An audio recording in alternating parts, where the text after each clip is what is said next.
myth or fact, kapag palaging nasa gym at malaki ang katawan, automatic, fertile ang lalaki. Myth. Myth. Okay. Expound, Doc. Oo, hindi palibasa malaki katawan mo, marami ka, pwede ka na makabuntis agad. Maybe magiging more aggressive ka, more sexually active ka, kasi testosterone driven Pero it does not follow na makakabuntis ka. So, hindi 1 + 1 = 2. Yes. Okay. Myth or fact, ang madalas na pag-inom ng kape ay nakakasira agad ng sperm. Myth. O dapat ang dami ng hindi nakakabuntis, di Kasi ba? dami uminom ng kape. Oo.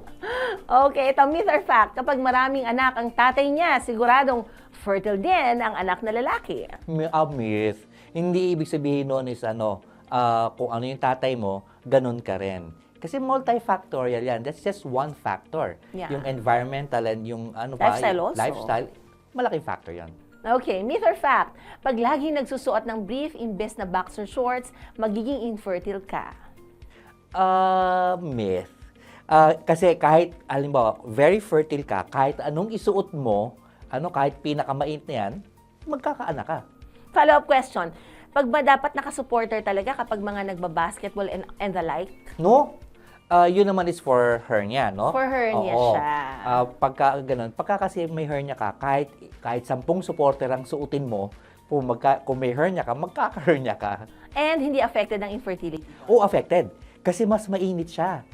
Especially kasi laman loob Laman loob yung pumupunta doon sa testicle.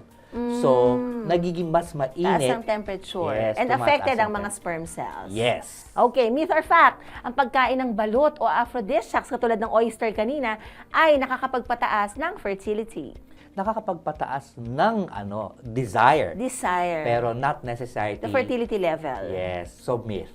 Okay, myth or fact, kapag active ang sex life, ibig sabihin, fertile na agad ang lalaki. Myth. Actually nga yan, ang sinasabi nga nila, dapat yung especially kung nahirapan ka makabuntis, dapat yung mo is you don't do it every day.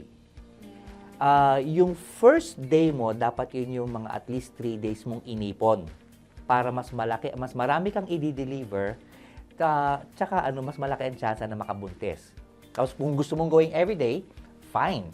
Pero kasi yung kung naipon mo na nga yung 3 days, ganun karami, paano pa yung pag 1 day lang? Konti na lang yun. Mas konti siya. But Mas of course, kukonti. katulad ng sinabi nyo kanina, right timing pa rin. Yes. Okay, kay mother. Okay, so there you have it mga kasambay. Malinaw na po sa atin kung ano ba ang mga totoo. Tandaan, hindi lahat ng naririnig o nababasa ay dapat agad paniwalaan. Mas mainam pa rin kung magpakonsulta na lang sa doktor para po sa tamang impormasyon at gabay. Maraming salamat, Dr. Steven Nazareth, a urologist from Makati Medical Center, sa pagbibigay linaw po at pagtutuwid ng maling paniniwala tungkol sa kondisyong ito. But before we wrap up, Doc, any last reminders or advice para sa ating mga viewers? Okay, para doon sa mga gusto magkaanak, hindi makabuntis, please feel free to see me dito lang sa Makati Medical Center. I'm here every day, Monday to Friday.